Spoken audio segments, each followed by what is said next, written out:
They did not deserve it, not at first, because it was not something you could see or measure or even understand, at least not in the way humanity understood the universe. It started as a delay at fraction of a second, so small that no one noticed.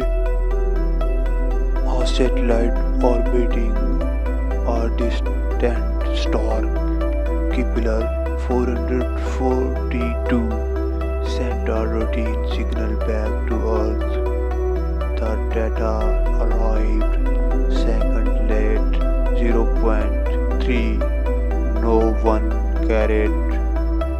Space is messy. Signals get distorted. Delays happen. But then it happened again. Same satellite, same delay. Seconds zero point 0.3 exactly. That's when someone looked closer, and that's when everything began to unravel. Dear Adrian Voss was not supposed to be the one who found it. He was not even looking for anomalies. He was a temporal system analyst, a niche field most people did not even know existed. His job to make sure time stayed consistent because in deep space navigation, even a milliseconds error could send a ship drafting thousands of kilometers off course. So, when the system flagged a repeated delay, perfectly identical down to the atomic clock precision, it caught his attention not because it was big, but because it was impossible. Time does not repeat error, not like that, not perfectly. He run data again, same result. Then he checked older transmissions, and that's when his pulse slowed, not speed up, slowed, because his brain was trying to process something it did not want to accept. The delay was not new, it had always been there for years, hidden, ignored, because no one had ever thought to compare it this way. Every signal from that region of space arrived late, always by the some amount, second zero point 0.3. At first, they thought it was a glitch. They thought it was a galactic, then a gravitation anomaly, then a previously unknown type of cosmic interference. But none of the models worked because nothing in physics explained a perfectly consistent delay in time itself, not distance, not signal degradation. Time, that's when they sent a probe, not a massive ship, not a military vessel, just a small autonomous unit equipped with the most advanced atomic clocks humanity had ever built. If something was affecting time, this probe would measure it precisely, objectively, without human base. The problem entered the region 11 days later. The probe entered the region 11 days later. At first, nothing happened. Space looked normal. Stars burned. Radiation fluctuated. Everything behaved exactly as expected until the first time stamp came back and the room went silent. Time step mismatch. Someone whispered, "No," Adrian said quickly. "That's not a mismatch." He zoomed in, enhanced the data, cross-referenced it with Earth-based clocks, and then he said the words that would change everything. It's not losing time. It is not losing time. He pushed. It's falling behind. Inside that region of space, time was not broken. It was slower, not dramatically, not enough to notice casually, but enough to measure, enough to matter, enough to matter, enough to terrify anyone who understood what it meant. Because if time could slow down, then it could speed up, it could be bent, it could be manipulated. They called it the draft zone. They called it the draft zone. At first, a harmless name, a technical label, something that made it sound like a minor inconvenience. But the deeper they studied it, something that made it sound like a minor inconvenience. But the deeper they studied it, the less harmless it became. The probe stayed inside for 48 hours. When it returned, its onboard clock showed only 47 hours and 59 minutes. Its onboard clocks showed only 47 hours and foot. Its onboard clock showed only 47 hours and 59 minutes. 1 minute missing, not lost, not erased, just never experienced. And that's when The first real question was asked not by a scientist, scientist, not by a general, but by a philosopher brought in to help interpret implications. What if time is not constant?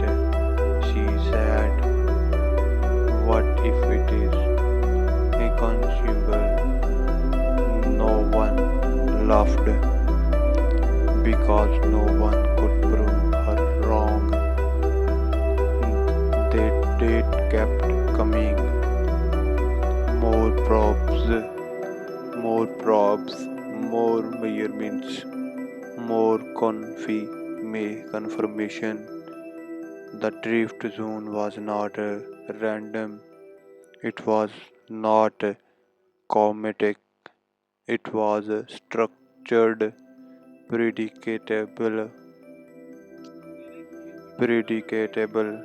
almost designed, and they and then they found the center at the heart of the anomaly was a star, but not like any star humanity had ever seen. It burned dimly, too dimly for its mass, too stable for its age, and around it, orbiting in perfect chromatization, were fragments, not asteroids, not debris, something else, geometric, precious, artificial, that's not natural. Adrian said. No, someone replied. It's not. For the first time, humanity was not just observing an anomaly, they were looking at evidence of something alive, something that understood time better than they ever could. The mission changed immediately. This was not research anyone anymore. This was first contact, maybe not with the species, but with intelligence. They sent a manned visual, the Chronos Expedition, the Chronos Expedition, a crew of 12 scientists, engineers, one physiologist, and Adrian Voss. Before launch, he stood alone in the observation deck, looking at Earth, perfect value, unaware, unaware. He was not afraid, not exactly, but something felt wrong, not dangerous, not threatening, just inevitable, just inevitable. What if we do not come back? Someone asked behind him. He did not turn. Then we not know, he said. And if we do not go, he finally looked back. Then we never understand. The ship entered the drift zone in the silence. No explosions, no alarms, just a subtle shift, like stepping into water without realizing it. Time offset confirmed, the pilot said, running zero point 0.3 seconds behind Earth reference. Adrian noted hold position. For the first few hours, everything seemed normal. Then the first anomaly hit. A crew member dropped a cool. It fell, hit the ground, but the second sound come later, not by much, but enough to notice. Did you hear that? She asked. Adrian did not answer immediately. He was watching the recording, frame by frame, and he saw it. The sound wave lagged behind the motion. Time is not uniform here, he said. It's laid. That's when things started to change.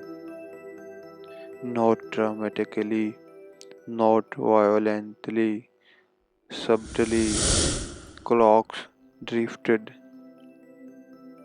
voices echoed out of sync, movement felt delayed, like reality itself was struggling to keep up with itself.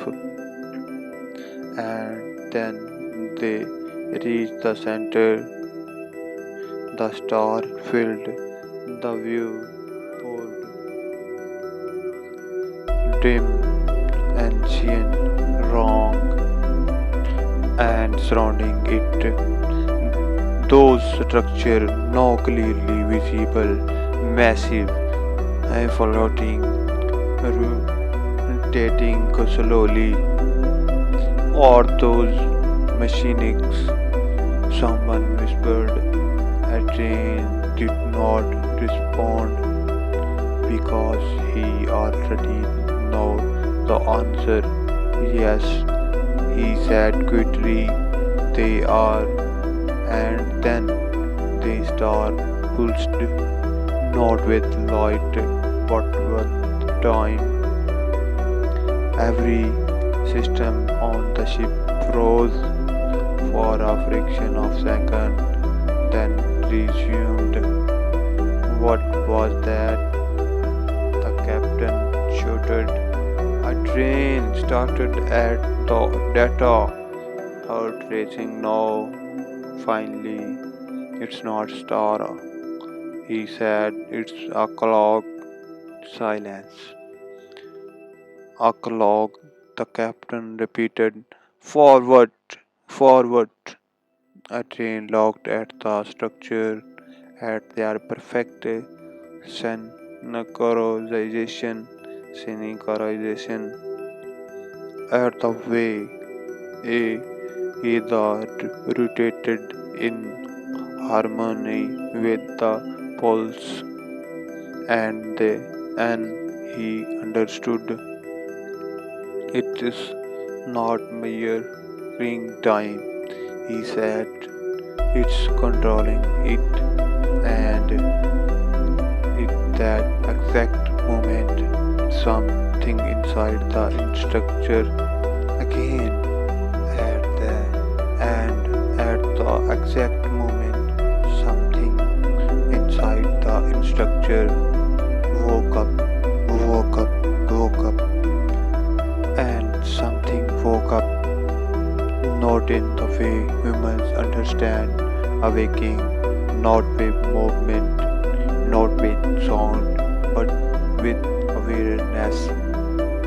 At first, nothing visible changed. The structure did not move, the star did not flare, the ship did not shake, and yet, every single person on board felt it. A pressure, not physical, not gravitational, something alive, something deeper. It's looking at us, the physiologist whispered. Not one laughed because they all felt it. Android's eyes were locked on the data streams. Everything was speaking, not energy, not radiation, something they did not have. Not energy, not radiation, something they did not have a name for. Temporal flux is increasing, he said quickly. How much? The captain asked. Adrian hesitated, then answered, I do not know how to measure it. And that's when the first real event happened.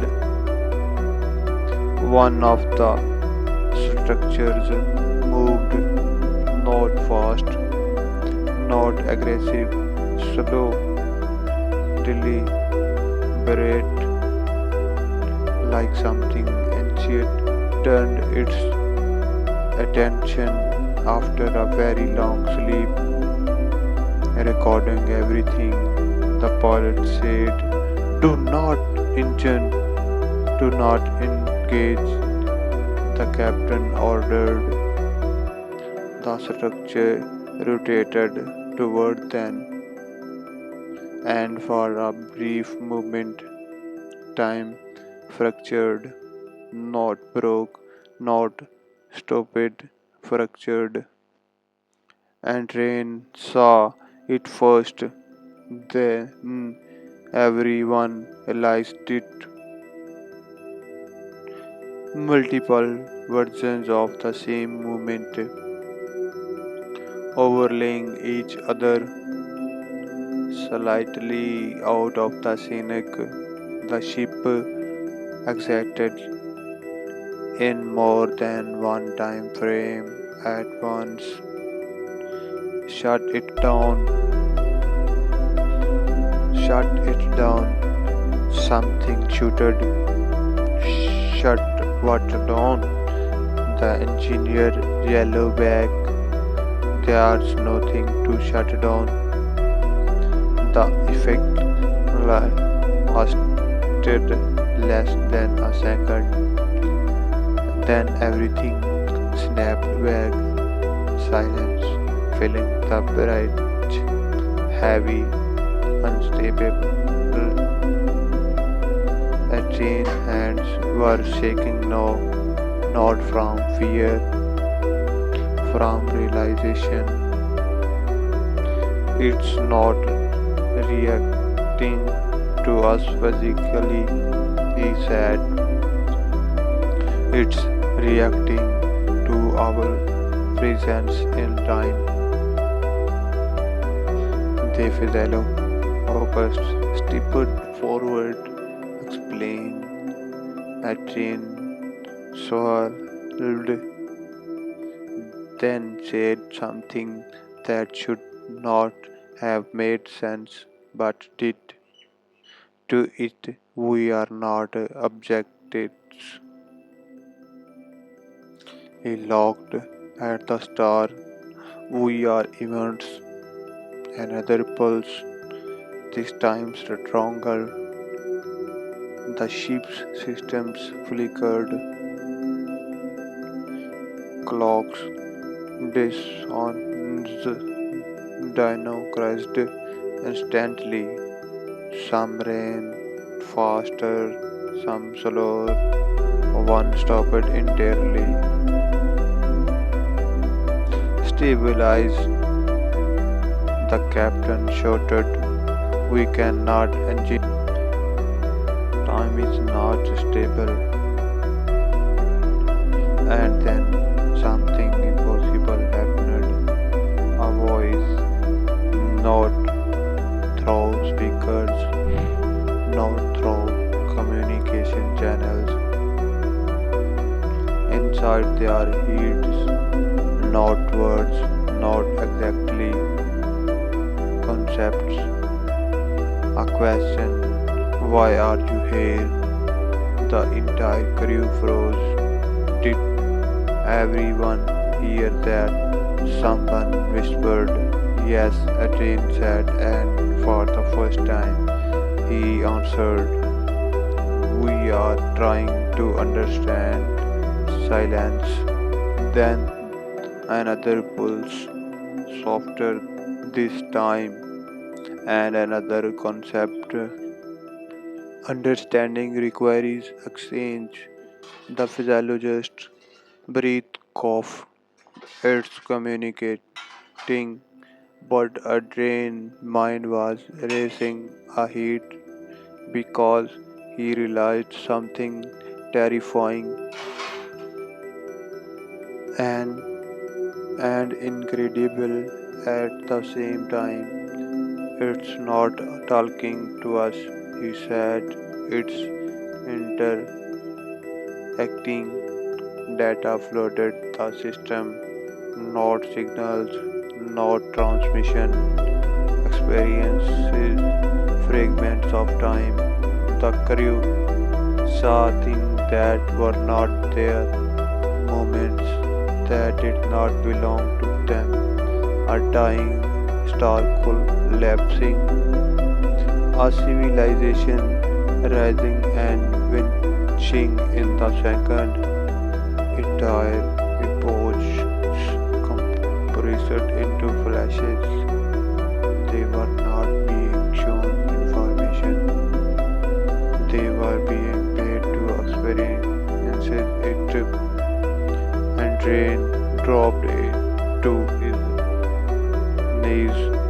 No from pain, from overload. It's too much, someone screamed. The physiologist forced herself to speak. Focus, ground yourselves. Those are you, those are not your memories.